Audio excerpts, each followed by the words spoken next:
I'm Ann Greer, Executive Director for the Waring International Piano Competition. Welcome to Mondays with the Waring. The Waring is a nonprofit organization, and we've been serving the Coachella Valley since 1983. Good evening, ladies and gentlemen. I'm Peggy Cravens, Chairman of the Board of the Waring International Piano Competition, and I'm so delighted that you're with us this evening. This competition originally started and was known by the name of the Joanna Hodges. Joanna Hodges was a teacher at College of the Desert, and the then Dean of Fine Arts, John Norman, was the one that started it with Joanna Hodges. But when Joanna passed away, the competition just sort of became very quiescent. And one day, John called Virginia Waring and said, Virginia, it's just so sad to see this competition lying fallow. Would you consider coming on board with us and reviving it and becoming our president? So we started by knowing that we'd have to raise the amount of money that we'd need to put on a full competition, which I'm sure you'll find surprising is around $500,000 for each competition that we put on. This competition is the stepping stone on the journey of young, gifted pianists. Hello, I'm Paul Waring, and those were the words of my mother, Virginia Waring, for which this competition is named. She always said, no matter what you do with your life, studying the piano will benefit you. We'd like to tell you a little bit about Mondays with the Waring. Mondays with the Waring started out several years ago as a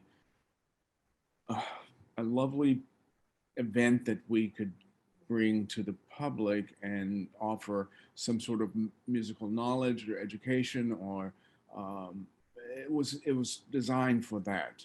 And we talk about telling the public what it's like to enter a competition, what it's like to compete with other people, what it's like to have the nerves and how you control that, and how you it's just an insight into the artists, so the public can get an idea and understand more.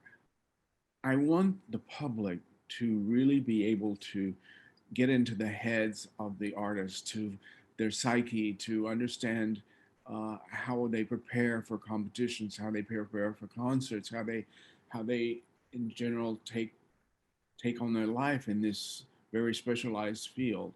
And I think the Mondays with the Waring has given us a greater insight into the individual artists that we've presented. The Waring plays an important role in our community. Multiple research studies have found that learning music facilitates learning and enhances skills that children use. There's even Mozart for babies. Learning piano taps into multiple skill sets simultaneously and can help with focus, concentration, creativity, and problem solving. In fact, music enhances a civil society. This competition is important because it focuses on younger children and provides a major assistance in a furthering career. The VWIPC, now known as the Waring, appreciates your continued support. And I hope you'll join us and support us as we rely on donations to put on the competition. We also use the money to outreach to local schools. Having recently donated a piano, and every donation helps. So we appreciate opening your hearts and checkbooks. Thank you. We've gained a wonderful reputation, primarily because we believe that younger people should have the opportunity to compete, display their talents, and especially the ability to display them in front of wonderful audiences like we've had here in the Coachella Valley. Thank you for joining us. And please know that every donation you make really helps us give back to the community and make sure that music, especially live music, is alive and well in the Coachella Valley. Thank you to the sponsors who make tonight's presentation possible. Dr. Betty and Cash Baxter, Joanne Wellner, Joyce and Joe Stein, and Mary Ellen and Cooper Blanton. In addition to these generous sponsors of Monday with the Waring, thank you to all the donors. Your support allows the Waring to continue to produce our monthly shows and to support our vital work of bringing live international piano competitions to the Coachella Valley. To make a donation or to get more information, please visit vwipc.org. Sit back, relax, and here's tonight's show.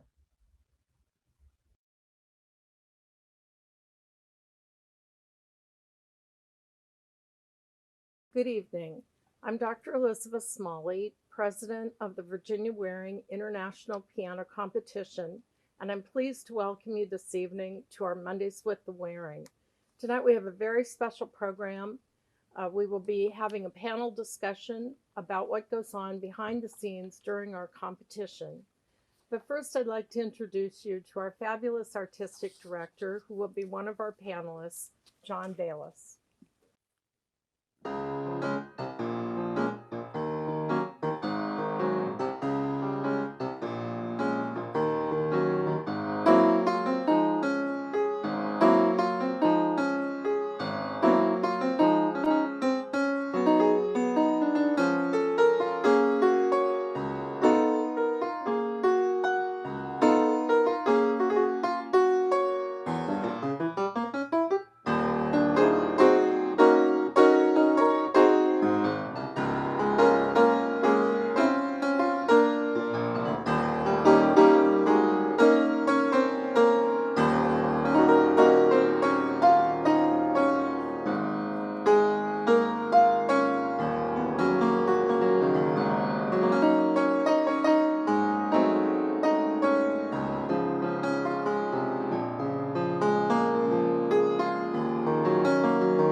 Joining John on tonight's panel are Chairman of the Board, Peggy Cravens, Associate Artistic Director, Dr. Joan RuBane, and Executive Director Ann Greer.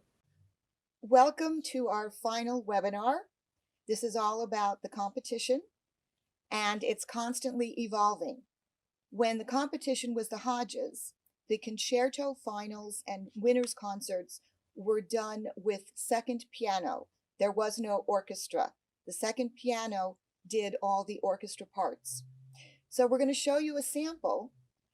So please enjoy Ryan McAvoy-McCullough performing Beethoven's Concerto No. 3 with second piano for the orchestra.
Joan, you as the Associate Artistic Director can certainly relate to the excitement of these young people competing in the wearing.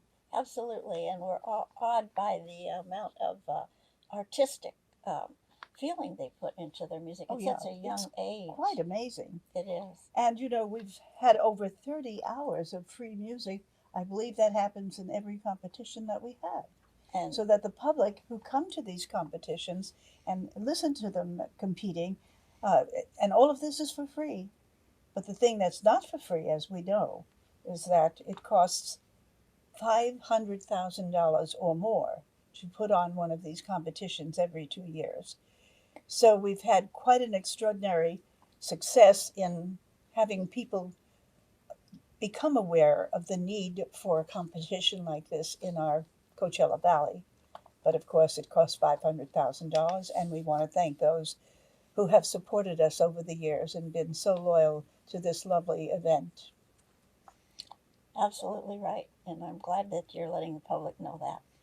Of course. One of the things about this that is so important now, that the evolution of this competition with the Joanna Hodges, as Ann said, the orchestra was played on a second piano. Yes. However, now for all the concerto finals, we have a full orchestra with a great conductor, and it's so important for these young people to play with orchestra so they get the feeling of what it's like to play with 60 other musicians, and not just practicing alone in their own Yes, rooms. because some of these kids have never played with a full Yeah, orchestra before. Exactly. Sometimes, the prize money is great, but I always used to think it was more prizes was to play with the orchestra. That was what real prize. Exactly. So, And of course, in later years, now our senior division winner, his or her first prize is a performance at Carnegie Weill Hall in New York. So we've come a long, long way Real in long. terms of providing really superior prizes for these very gifted people. well, this next clip we're going to look at is some of the semifinals and the winners with orchestra. So please enjoy this second video clip.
Are we That was supposed- unbelievable. That was so great. And to think how young they are and to be able to have the technique and the sound and the richness of their the musicality. It's so exciting for myself as a pianist first, but the artistic director to see this. There are 3 different age groups that we have at in the Waring, and they are the intermediates, the juniors, and the young seniors. artists, right? So, do you remember specifically, Anne, what the ages are? Yes, the juniors are 12 and under. Yes. Intermediate is 13 to 17. Yes. And then the senior group, or the young artists as you call them, are 18 to 30. They are all young artists by that time. Yes, yes. They are Sure. young artists. And all of these young artists that we just saw, all of them are still pursuing it and have nice careers. They do, yes, Mhm. absolutely. We actually keep up with them and find out what they're doing and where they're playing, and it's very, very exciting. One of the challenges, or I don't call it a challenge, I would call it a fun idea, a fun position for my position as artistic director, is picking out repertoire that is accessible to the public, where people know the piece. It's important that you have to know your audience. You have to know who you're playing for. You have to know what's going on. And this next clip is Scott Cuellar, who is Rachmaninoff Paganini variations. Everyone knows dum da da da da dum ba da da da dum ba da da da dum bum bum. That's the theme. So you will see him play this first variation or second 2 variations, I don't know, in this clip. But Scott he was the winner of the competition in 2013, and he has gone on. He's got his doctorate degree. He's teaching. He has performed for us many times in 3 Pianos 6 Hands, which we'll talk about later. But please enjoy this clip of Scott Cuellar, 2013 winner, playing the Rachmaninoff Paganini variations.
That was great, wasn't it? Was this beautiful?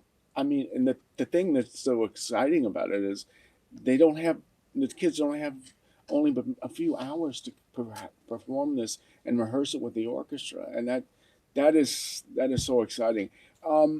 our repertoire that we choose for these contestants to play is varied, classical style, romantic style, and contemporary. What about our solo? Their solo is also very difficult. We start with an etude, and the reason we do that is because we can assess the applicant's technique. And an etude is a study, right? As you Right. know, an etude is a study, and it's like imagine yourself going to anybody that goes to work out at the gym or whatever. You're not going to put that on for an audience, but many composers have written etudes that are very boring like that, but except for Chopin, who wrote beautiful, beautiful etudes. He wrote 2 books of them, and they're all different and they're all melodic. And so we can tell a lot about a contestant's technique by listening to him play an etude. So that's one of our required things that they have to do first. Right. Mm-hmm.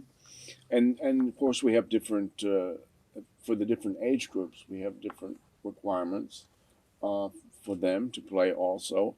The concertos that we've selected for the 2020 competition, some favorites: Rachmaninoff, Prokofiev, Ravel, which is so beautiful, and Beethoven. Beethoven.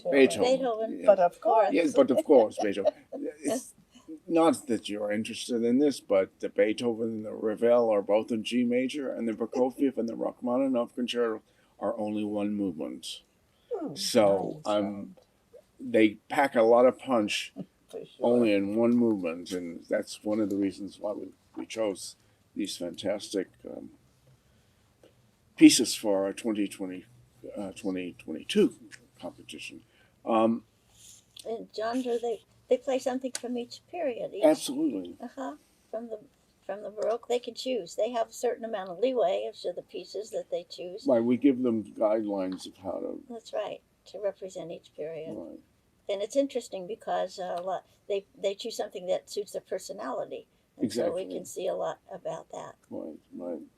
So this next clip actually is a wonderful clip, and it's actually someone from the Coachella Valley.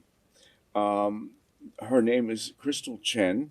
She's 12 years old, and she was in our competition, and she's playing, interestingly enough, a piece called "With a Little Help from My Friends." You may know that because the Beatles wrote it, and I transcribed that in the style of Bach.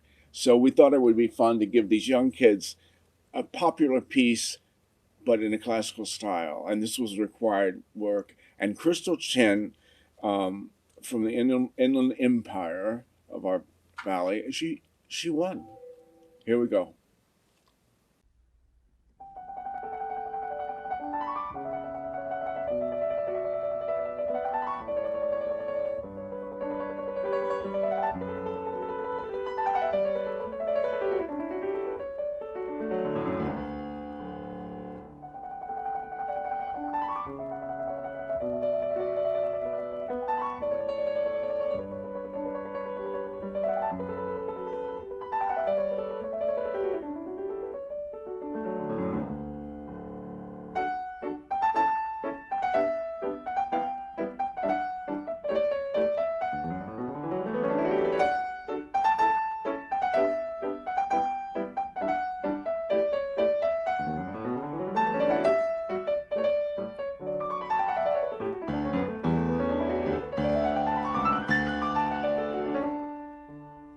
It's such a pleasure to have you, John. Me? Yes, because you're so talented and you're a composer as well as a concert pianist.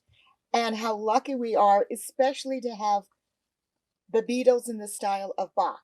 Now, I have a question. Yes, ma'am. How did the judges like listening to your work? Fortunately, they loved it. Why not? Well, I'll just be very, very brief. When I did that recording, Bach Meets the Beatles, it was back in 1985. Bach was 300 at that year and was a celebration of his birthday. And I had never made a recording before, and I said to my manager, I said, "What people in the classical world are going to like scoff at this because oh he just is it's a gimmick, he's a trickster, he does I'm all sure of they this loved stuff." it. Didn't it come up as number one? or Yes, something? it was number one for 53 weeks, Oh my God. and fortunately, it gave me a career and gave me a hook. As Gypsy Rose Lee's mother said, you got to have a hook and you got to have a gimmick. So if it's a gimmick and they like it, that's perfect. So It's And you're wonderful. so good at improvisations also. That's Oh. one of the things that you do best. Fabulous. Fabulous, John. So back to the judges. Yes, the How do judges. you choose the judges?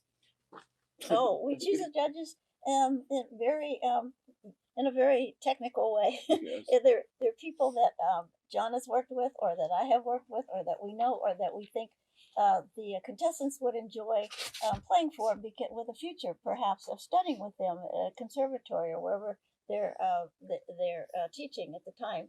And the judges, once the competition starts, the judges are sort of sequestered away from everybody. And when they're listening to the music, they sit quite a distance between each other. They don't talk in between. They don't discuss anything.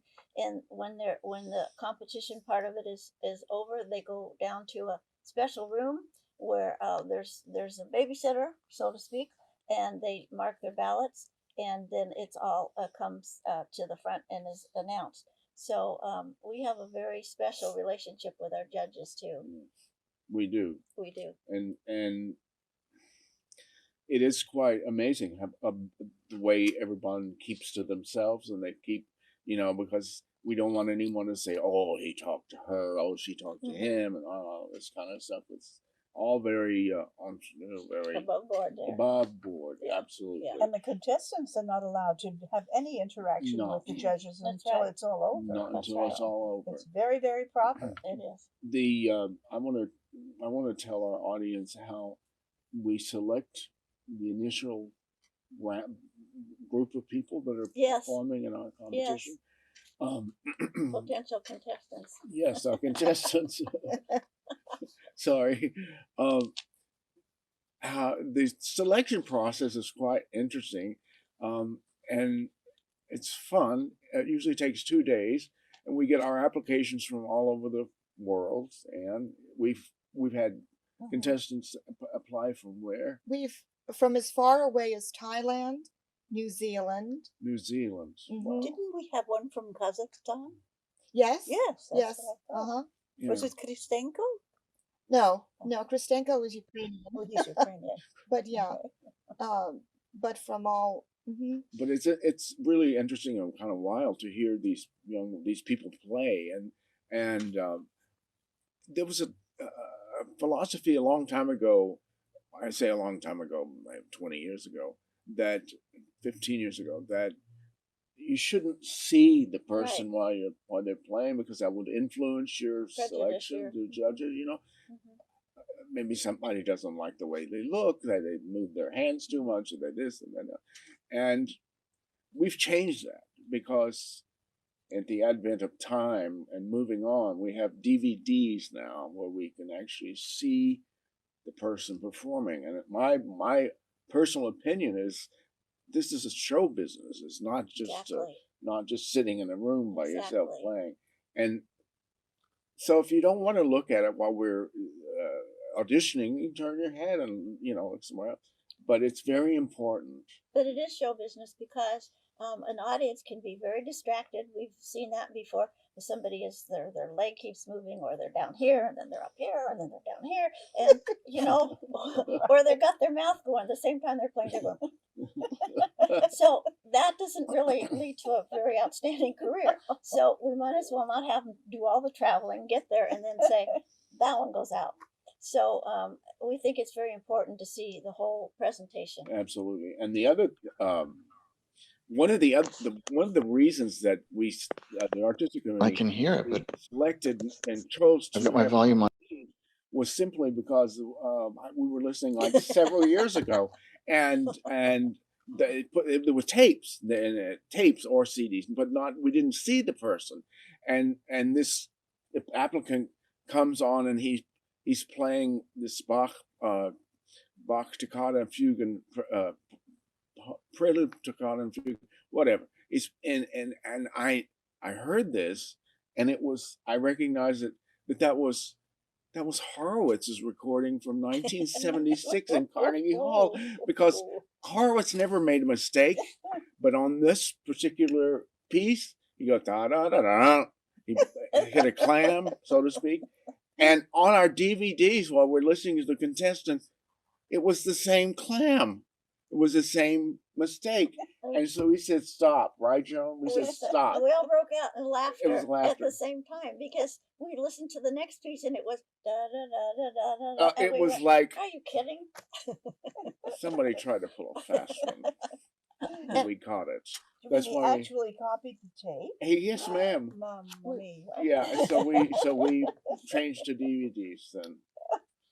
Oh my God. Oh, And of course, the preliminary judges are never used No. for the main judges. They're all different. right. A whole different set of people. So That was fun. it was fun. We make a day of it. We have lunch and we have tea and we listen to those pianists, and everybody gets usually 2 minutes, 3 minutes, and But sometimes you all kind of get breathless when you hear something that really is, oh my God, wow. yeah. But even in that setting, we don't talk to each other Yeah. during the whole Yeah. thing. We Yeah. just mark our. It's all numbered. It's all They numbered. use a numbering scale Good. from 1 to 5, Yeah. and then we tally it, That's right. and so then the top X number I are the see. ones that advance. Uh-huh. And what's interesting is that if they're not sure about someone, they'll listen to more music. Uh-huh. But usually, That's nice. you know, you can It's appropriate. you can figure it out And in that's the very first good. couple, That's First very 30 efficient. minutes. First 30 seconds, yeah. Yeah. Anyway, that's kind of how we start this process. So so now we have another piece. You mentioned the Baroque, Yes.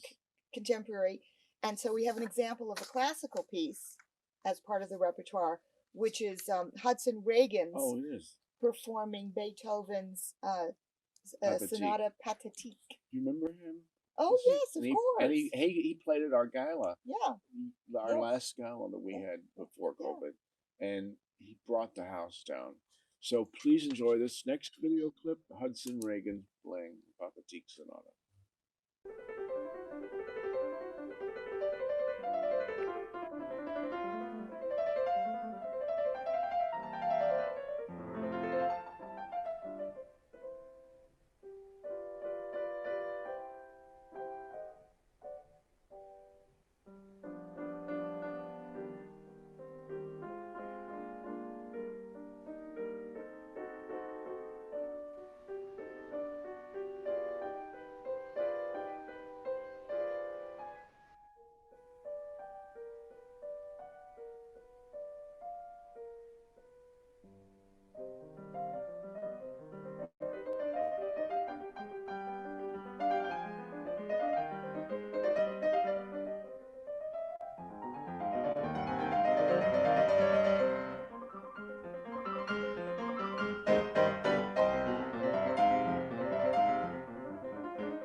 I understand Hudson was only 12 years old when he did that competition. Mhm.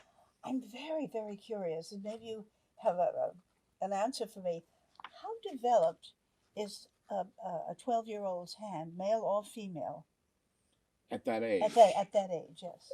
Well, That's hard to say because, for instance, his hands were developed enough that they can tackle that piece. Yes, that's why I And asked. it's very 12, 13, those are the years where everything is changing. And sometimes there are technical exercises, stretching exercises that stretch your hands, like a ballerina does stretches on the bar, and tennis, and all, everyone. It's the same with piano, right? And I know myself, at 15, I had I could play. I played a technique. I had a technique, but it wasn't developed. It wasn't. I had to work on it. I mean, And I of course, really. John, doesn't your heritage play a part in this? Well, That's a very good question Yeah. because um, it's I mean, if you're Japanese, you might have a smaller hand than a exactly German or a exactly. Swiss or something like that. If I had some classmates at Juilliard that a Chinese and a Korean girl whose hand was no bigger than my fist, and she tackled like these impossible pieces. Amazing. There was Amazing. my teacher Del Marcus always said, "Where there's a will, there's a way." And course. if you really want to negotiate all of that, you can if you find a way. But it's a process. It's just a process. Like Oh, well, I just have a question. Were there on pieces where you have a tremendous stretch of your hand and their hands aren't big enough, do they leave out a note here or there, or do they? sometimes, Yeah, do they have to yeah, rewrite it for? they revoice the chord Yeah. or Uh-huh. reinvent it. So Now, if they were to come to a competition and had left out some, would they be accepted? of course, Uh-huh. yeah, Oh, okay. it's not. I mean, just so long as they keep the melody going and the harmony. Of course. But I mean, We heard a story about a student at Juilliard who used to warm up on the Rachmaninoff third, and he didn't have any issues. He just had it. He just was Right. born yeah, with it. some people. And they, Yeah, It's like a singer, a voice, or exactly. anything. I know all about that. Yeah, of course you do. So the next video clip is of Yi Chen Feng doing an example of a romantic piece, Chopin Etude. And he was one of our intermediate solo winners. And this particular etude is called a winter wind etude because it sounds like wind, rustling over the forest. Anyway, please enjoy.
So now we're going to hear Yi Chen Feng do a contemporary piece, Prelude Number 8 by Messiaen. Am I saying? Messiaen. Messiaen. You know, you speak French beautifully. Messiaen. Messiaen.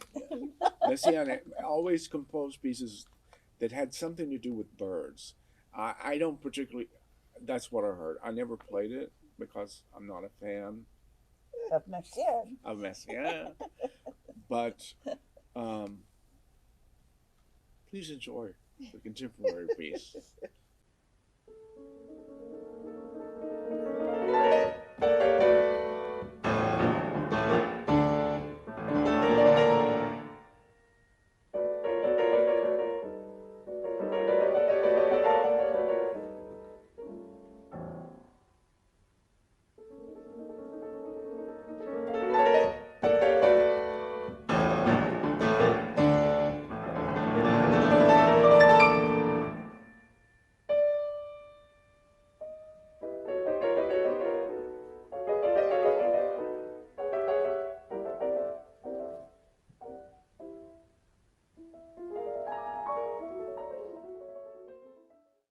The Wearing is known as a springboard for young virtuoso artists. So just like everyone that we've seen so far has gone on to have very nice careers, and we're next going to show you Jan Leszewski when he won the competition when he was 12, and he is now concertizing all over the world, doing photo shoots for Armani. And he was even listed as one of the top 100 musicians under 30 in the world. Right. How old would he be right now, Ann? Oh, gosh, he'd be around... 23? No, maybe 27? 27. 26, 27 now? Yeah. Yeah. And he has one of the most sought after recording contracts of all time with Deutsche Yes, Grammophon. With Deutsche Grammophon, Yeah, no less. which Oh, is- wow. He got his contract with Deutsche Grammophon when he was 15. Oh. So, anyway, so please enjoy Jan Leszewski when he was 12 years old.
Well, I hope you enjoyed watching this beautiful 12-year-old Botticelli angel playing the piano.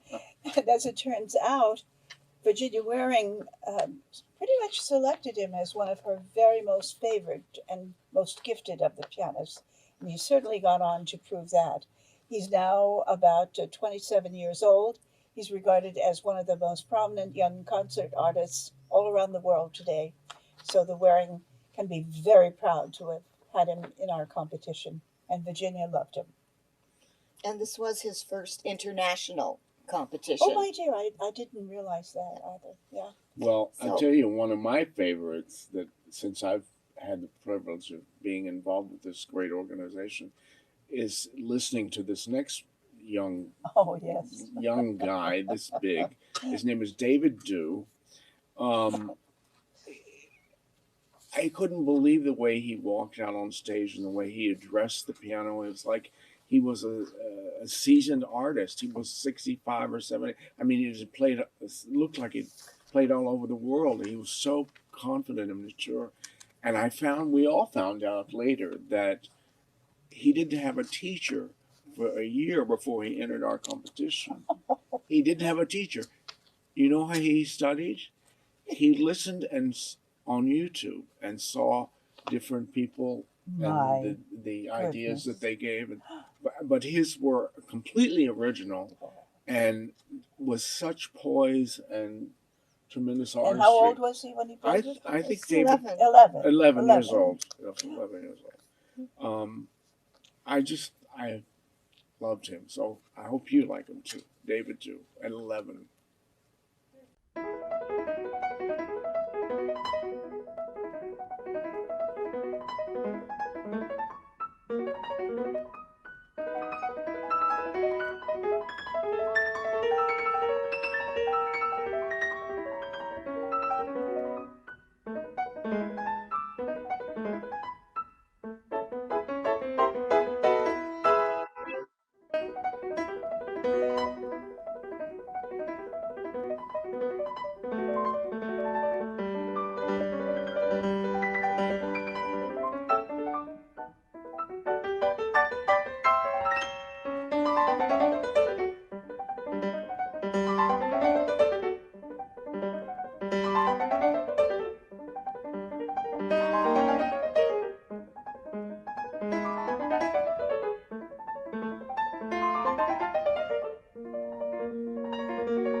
One part of the competition that's so vital are our volunteers.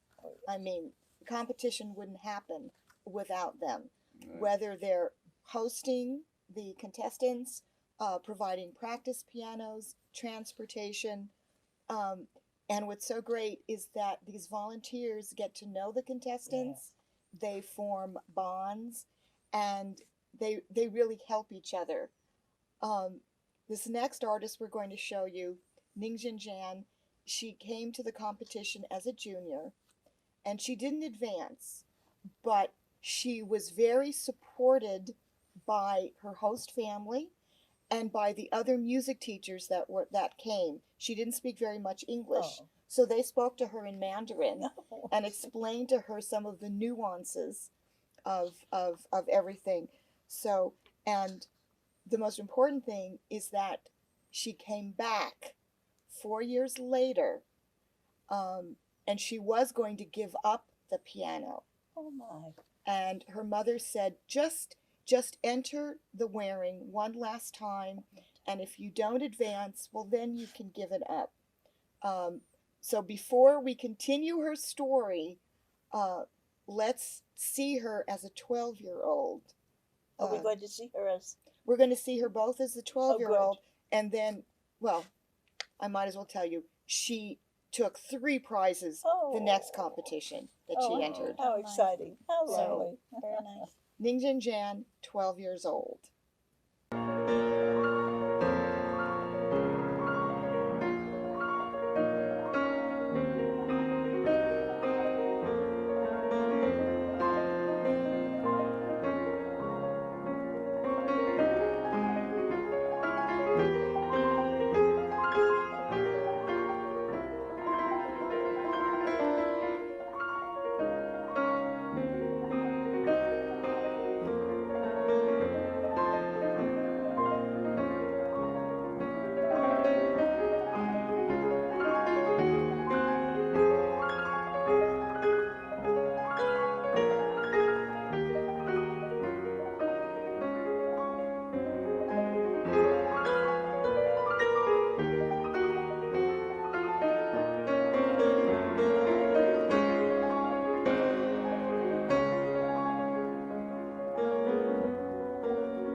Just as the volunteers are so important for the contestants, and of course we do need a lot of volunteers. We need volunteers for ushering, for housing, transportation, as I said, speakers bureau, and we have so many stories about the volunteers connecting with the contestants. And there's one I want to let John talk about, Evan Lynn. Evan Lynn. But Evan before Lynn. you do that, Ann, I would simply like to add, anyone out there who would like to become involved with us as a volunteer, we would be overjoyed to welcome you. Absolutely. Go, John. Absolutely. Well, Evan Lynn's story is quite funny and amusing and great. My first introduction to the wearing, I was just a board member. Then the second step evolution of with the wearing, I became composer in residence. And now the third incarnation is artistic director. So Evan Lynn, I wrote a piece, a compulsory piece. Some of our people, our competitions, we require them to play a work that we, the artistic committee, chooses. Well, I wrote this piece for the left hand alone, because obviously my right hand doesn't work since a stroke. So I was experimenting with tone, sound, color, emotion with the left hand, making it all sound like it was 2 hands. And Evan, when the office sent the music out to all of the contestants who were coming to the competition, and Anne received a call one day in the office. It said winner tableau for left hand only. Okay. So she received a call from Evan Lynn, and he said, I don't really understand this. Is this really supposed to be played just by the left hand? And she said, yeah. She said, well, I learned it. I made it for two hands. And Ann says, well, you'll be disqualified if you do that. So he relearned it in like a week and came, and by God, he won it. I couldn't believe how brilliantly he played. He has gone on. We've had this great success with Peggy's idea and concept of three pianos, six hands. Evan has been one of our performers, one of our main performers, and so is Scott Cuellar and VJ Venkatesh.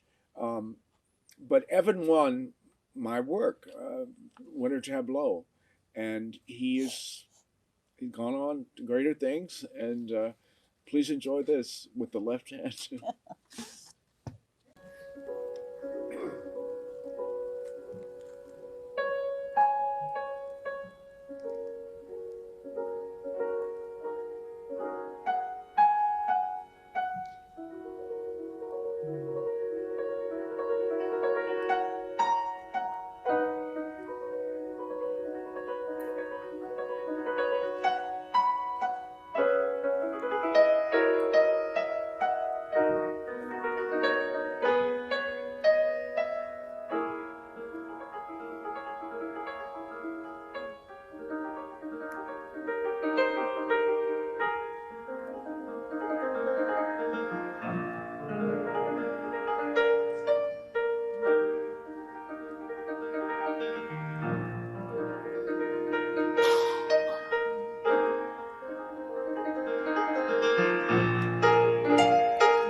So, along with nurturing with the contestants, we also do everything we can to help them with their careers.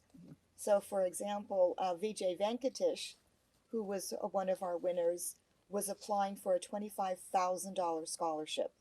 And Virginia Waring herself wrote him a beautiful letter of recommendation. And he got that as a result of that letter. It's great. So we will do that for them. We'll help them. Oh, and the Scott Cuellar Oh, story yes, is so Scott. cute. You tell Yeah. it. So Scott Cuellar, who you saw with the Rachmaninoff, so when he invited him back to play at the gala, but he didn't have a tuxedo. So the people who had hosted him, which he stayed with all the time, the Lechlitners, went out and rented him a tuxedo. And so they really take care of everyone. The Baxters, who had Brian Lynn, went to China and visited them in China. So There are bonds that are formed with this. yeah. The music brings everything together. Oh, and yes. just, Yes. And isn't it right that today, even today, Jan Lisiecki stays in close contact with someone on the Well, yes, he stays. The Baxters were in Europe, and they went backstage and saw Jan. that was Jan. And I'm Oh, yes, and oh, I am okay. sure But that you had Jan said stays Brian in Lynn. touch with. Well, yes, Brian Lynn stays well. with them. Yes, and I'm sure that Sabina Jones and Pamela Rodan stay in touch with Jan. Uh-huh. and, Oh, and that's Scott stays with the Lechlitners. Yeah. Yeah. You'd be surprised how some of the people that are doing the housing, they get so attached to their contestant that if they don't win, it's almost as though they had lost as well. Peggy, I want to say your imagination and ingenuity with what we've done, how you've led us through this last period. You came up with an idea which is fantastic and was so great that we could implement it and actually realize it. Everyone knows the three tenors, Pavarotti, Jose Carreras, and Placido Domingo.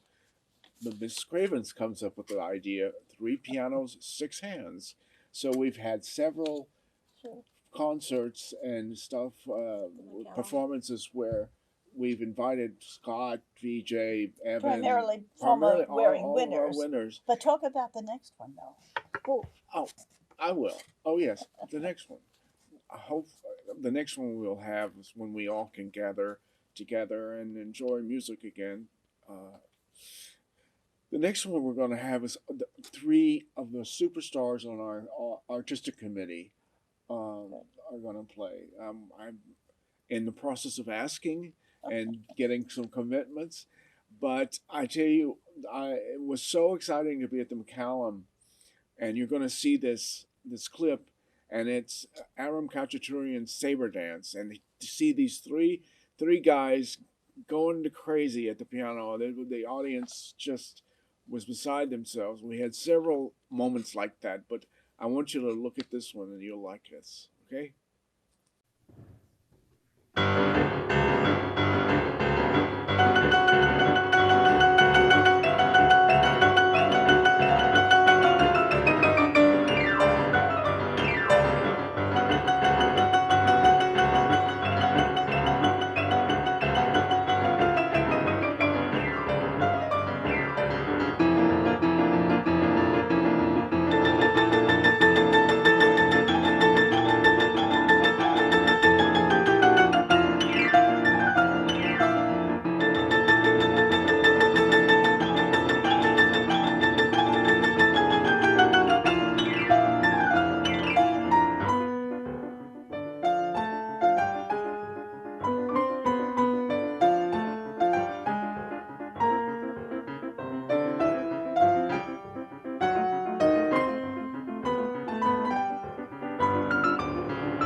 The wearing competition differs from a lot of the other competitions in that we have separate prizes. There isn't just one winner.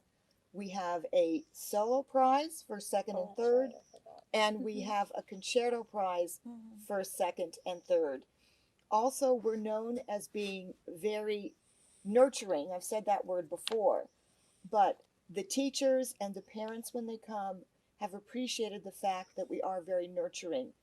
The judges make constructive comments, and we Nice. mail them to the teachers afterwards. So it's not. We want a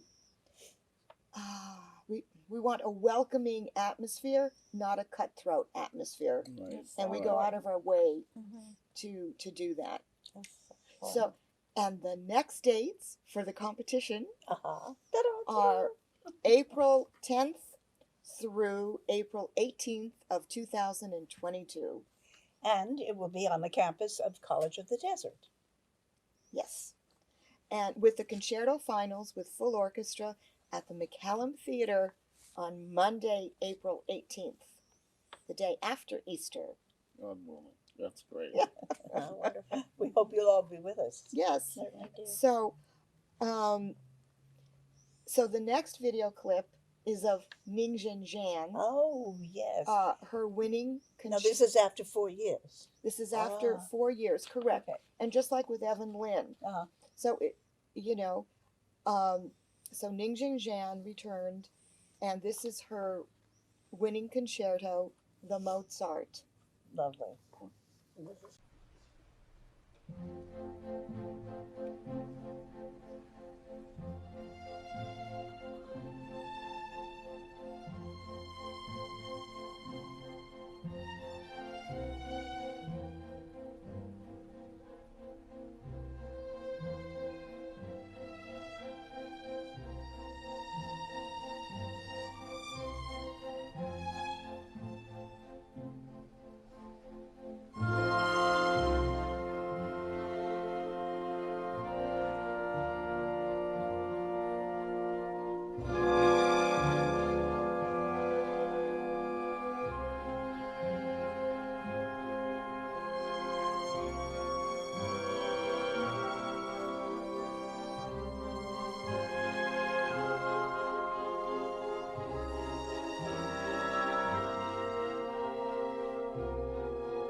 Oh, I'm sure you're enjoying this absolutely beautiful, beautiful Mozart piece, used in the movie Elvira Madigan and played by this lovely young woman who 4 years later became a full-fledged winner of the Waring.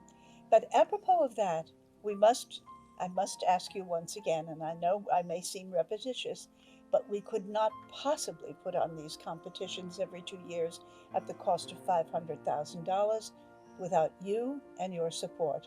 So thank you so much for those who have contributed in the past, and we look out to those who are watching us for the first time and hope that we're inspiring you to give us your support as well. Thank you. Please come to the competition in 2022.